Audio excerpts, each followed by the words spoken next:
अब इस क्वेश्चन में क्या कह रहा है मेरे भाई, the VT graph of a linear motion is shown in adjoining figure.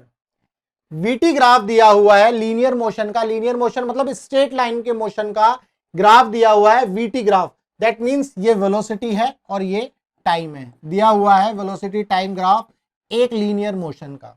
The distance from origin after 8 second is, the distance from origin after 8 second is, इसका मतलब ये है ओरिजिन के बाद 8 सेकंड तक, ओरिजिन के बाद 8 सेकंड तक इस लीनियर मोशन में, जो लीनियर मोशन हुआ है, इस लीनियर मोशन के अंदर कितनी डिस्टेंस ट्रेवल करी गई, ये पूछा गया है क्वेश्चन के अंदर। तो मेरे भाई इसको ध्यान से समझेंगे। इसमें आप देख पा रहे हो एक एरिया टाइम एक्सिस के ऊपर बन रहा है, एक ग्राफ टाइम एक्सिस के ऊपर बन रहा है और एक जो ग्राफ है टाइम एक्सिस के नीचे बन रहा है। तो बेसिकली क्या होगा, एक एरिया आपको ये मिलेगा भाई, एक एरिया आपको ये मिलेगा और एक एरिया आपको ये मिल रहा है। तो टाइम एक्सिस के ऊपर वाला जो एरिया इसको A1 ले लेते हैं, टाइम एक्सिस के जो नीचे एरिया बन रहा है इसको A2 ले लेते हैं। ऐसा इसीलिए कर रहे हैं मेरे भाई क्योंकि आपको पता है क्या वेलोसिटी क्या होता है मेरे भाई, ये होता है dx अपॉन में dt। जब यहां से आप dx निकालोगे तो क्या होगा, वो v इंटू dt। इसके बाद जब आप इसको इंटीग्रेट करते हो, जब आपने इसको इंटीग्रेट किया तो वेलोसिटी इंटू dt का जो इंटीग्रेशन आएगा ये आपको मिलता है एरिया के बराबर। किसके बराबर मिलता है, एरिया के बराबर। चेंज इन डिस्प्लेसमेंट, ये जो dx है ये चेंज इन डिस्प्लेसमेंट है, तो बेसिकली ये आपको क्या दे देगा, डिस्प्लेसमेंट। ये क्या दे देगा आपको, डिस्प्लेसमेंट। तो इसका मतलब ये हुआ, इसका मतलब ये हुआ वेलोसिटी टाइम ग्राफ के अंदर, वेलोसिटी टाइम ग्राफ के अंदर जो भी एरिया हमें मिलेगा उस एरिया से हम डिस्प्लेसमेंट निकालते हैं। वेलोसिटी टाइम ग्राफ के अंदर जो भी एरिया हमें मिलेगा उस एरिया से हम डिस्प्लेसमेंट निकालते हैं। लेकिन क्वेश्चन में आपको डिस्टेंस पूछी है, क्वेश्चन में आपको डिस्टेंस पूछी है, कोई घबराने की बात नहीं है। क्वेश्चन में डिस्टेंस पूछी है तो आप ऐसा भी लिख सकते हैं कि जो डिस्टेंस होती है, जो डिस्टेंस होती है वेलोसिटी टाइम ग्राफ के अंदर वो भी एरिया के इक्वल ही होती है। यानी कि वेलोसिटी टाइम ग्राफ के अंदर जो एरिया मिलेगा आपको वो डिस्टेंस भी दे सकता है और डिस्प्लेसमेंट भी दे सकता है। हम बात करेंगे इस क्वेश्चन में कि हमें डिस्प्लेसमेंट मिलेगा तो हमें क्या करना है, अगर हमें डिस्टेंस कैलकुलेट करनी है तो हमें क्या करना है, हमें अगर डिस्प्लेसमेंट कैलकुलेट करनी है तो क्या करना है और डिस्टेंस कैलकुलेट करनी है तो क्या करना है, ध्यान से समझना है। क्वेश्चन बहुत आसान है, बहुत सारे मेरे छोटे भाई बहन हैं जिनको ये क्वेश्चन आता है आराम से कर लेंगे, लेकिन बहुत सारे छोटे भाई बहन ऐसे भी हैं जिनको ये जो है थोड़ा सा मुश्किल लग सकता है। तो मेरा मकसद ये है कि जो क्वेश्चन के साथ कॉन्सेप्ट इतने अच्छे से बता दो कि अगर इसके जैसा या इसका थोड़ा सा घूमता फिरता क्वेश्चन आ जाए तो वो भी आराम से हो जाए, कोई भी तकलीफ ना हो किसी भी छोटे भाई बहन को मेरे। तो इस क्वेश्चन में हम बात करेंगे डिस्टेंस और डिस्प्लेसमेंट दोनों चीजें निकालेंगे। उससे पहले हमें एरिया निकालना होगा और दोनों ग्राफ का एरिया निकालना होगा। क्योंकि मैंने बताया डिस्प्लेसमेंट और डिस्टेंस किसके बराबर होंगे, एरिया के इक्वल होंगे वेलोसिटी टाइम ग्राफ में। तो चलो देर किस बात की है, सबसे पहले हम A1 निकालेंगे। A1 जो होगा एरिया, जो टाइम एक्सिस के ऊपर जो ग्राफ बन रहा है उसका एरिया। ये जो एरिया है कैसे निकालेंगे मेरे भाई, आप देख रहे हो ये क्या बन रहा है, एक ट्रेपेजियम बन रहा है। ये क्या बन रहा है, ट्रेपेजियम। ट्रेपेजियम का एरिया होता है half into sum of parallel side.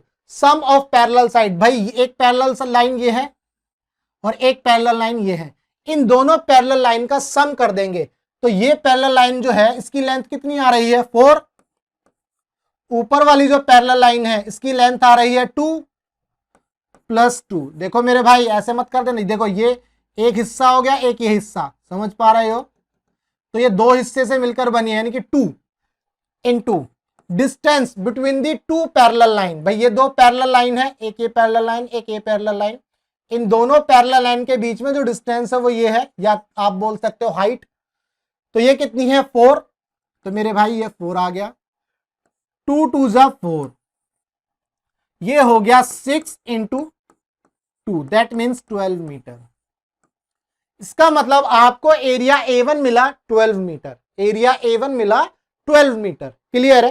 क्योंकि मैंने अभी बताया वेलोसिटी टाइम ग्राफ के अंदर, वेलोसिटी टाइम ग्राफ के अंदर जो एरिया होता है वो हमें डिस्टेंस या डिस्प्लेसमेंट देता है, और डिस्टेंस और डिस्प्लेसमेंट दोनों की यूनिट मीटर होती है, तो मैंने 12 मीटर रख दिया। अभी हम डिस्टेंस और डिस्प्लेसमेंट कैलकुलेट करेंगे, थोड़ा ध्यान रखो, दिल थाम के बैठो। अब बात करेंगे A2 की। आप ध्यान से देखो, A2 भी क्या बन रहा है, एक ट्रेपेजियम बन रहा है। A2 भी क्या बन रहा है, एक ट्रेपेजियम बन रहा है। ट्रेपेजियम का एरिया मैंने अभी बताया half into sum of parallel sides. भाई ये वाली जो पैरेलल लाइन है, ये वाली जो लाइन है, इसमें कितने खाने हैं, 4 हैं, प्लस नीचे जो पैरेलल लाइन है उसमें कितने हैं, 2। भाई ये सेम हो गया, into height between the two parallel line that is 0 to -2। लेकिन हम पॉजिटिव लेंगे क्योंकि हम क्या कैलकुलेट करेंगे, इससे डिस्टेंस और डिस्प्लेसमेंट दोनों कैलकुलेट करेंगे। तो हम ये जो हाइट लेंगे पॉजिटिव साइड वाली लेंगे, पॉजिटिव लेंगे बेसिकली। तो यहां से ये हो जाएगा 2 से 2 कैंसिल हो जाएगा और ये आ जाएगा 6 मीटर। क्लियर है मेरे भाई? ये आ गया 6 मीटर। अब हम बात करेंगे डिस्टेंस और डिस्प्लेसमेंट किस तरह से कैलकुलेट करना है। जब मैं बात करूंगा डिस्टेंस की, पहले हम डिस्टेंस की ही बात करेंगे। जब मैं बात करूंगा डिस्टेंस की, आप मुझे बताओ डिस्टेंस किस तरह की क्वांटिटी है।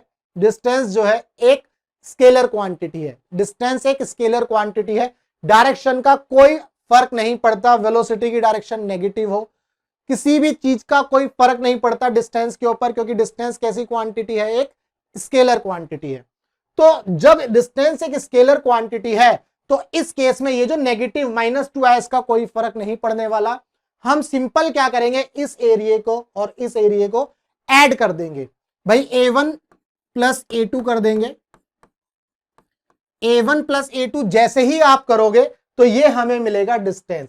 तो कितना हो जाएगा मेरे भाई, 12 मीटर प्लस A2 कितना आया, 6 मीटर, तो ये आपको मिल गया 18 मीटर।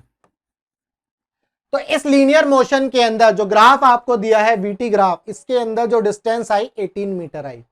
बात करेंगे डिस्प्लेसमेंट की, बात करेंगे हम डिस्प्लेसमेंट की। क्वेश्चन में डिस्टेंस पूछा था, डिस्टेंस हमने निकाल लिया 18 मीटर, फर्स्ट ऑप्शन आपका सही है। लेकिन हम बात करेंगे डिस्प्लेसमेंट की भी। मेरे छोटे भाई बहन हैं जिनको डिस्प्लेसमेंट भी कई बार दिक्कत कर जाता है, आज ये दिक्कत नहीं करेगा, आज ये दिक्कत आप भूल जाओगे। डिस्प्लेसमेंट हम जब निकालेंगे तो हम जो है ये ध्यान रखेंगे कि एरिया जो है टाइम एक्सिस के नीचे बन रहा है या एरिया टाइम एक्सिस के ऊपर बन रहा है। जो भी एरिया टाइम एक्सिस के ऊपर बनेगा, जो एरिया इस एक्सिस के ऊपर बन रहा है वो पॉजिटिव लेंगे, और जो भी एरिया इस टाइम एक्सिस के नीचे बन रहा है उसको हम नेगेटिव लेंगे। तो इस केस में ये पॉजिटिव हो जाएगा और ये वाला एरिया नेगेटिव हो जाएगा। क्लियर है मेरे भाई? अब यहां से हम A1 और A2, बेसिकली A1 लिखेंगे और A2 को माइनस कर देंगे क्योंकि A2 जो है टाइम एक्सिस के नीचे बन रहा है। तो A1 हमारे पास आया 12 मीटर और A2 कितना आया मेरे भाई, 6 मीटर, तो ये -6 मीटर। 12 में से 6 गया 6 मीटर। इसका मतलब डिस्प्लेसमेंट कितना हुआ, 6 मीटर। डिस्प्लेसमेंट कितना हुआ मेरे भाई, 6 मीटर। इस क्वेश्चन में अगर आपसे डिस्प्लेसमेंट पूछा जाता तो ये ऑप्शन हो जाता, इस क्वेश्चन में डिस्टेंस पूछा गया है तो ये ऑप्शन करेक्ट है। क्लियर है? तो इस क्वेश्चन में हमने वेलोसिटी टाइम ग्राफ के अंदर ये जाना कि जो वेलोसिटी टाइम ग्राफ होता है उससे हम डिस्टेंस भी निकाल सकते हैं और डिस्प्लेसमेंट भी। किस तरह से निकाल सकते हैं ये मैंने बताया अभी। डिस्टेंस निकालनी है तो सारे एरिया को ऐड कर दोगे, डिस्प्लेसमेंट निकालनी है तो जो टाइम एक्सिस के नीचे जितने भी एरियाज बन रहे होंगे उन सभी को आप माइनस कर दोगे, जो एरिया आपने ऐड किया है उनमें से माइनस कर दोगे। ध्यान रखना, जो एरिया ऊपर आप ऐड करोगे, जो ऊपर वाला एरिया होगा उससे नीचे वाले एरिया को आप माइनस कर दोगे तो डिस्प्लेसमेंट निकलेगा। क्लियर है? तो ये था क्वेश्चन नंबर 16 जिसका आंसर हमने निकाला, फर्स्ट ऑप्शन इसका करेक्ट है।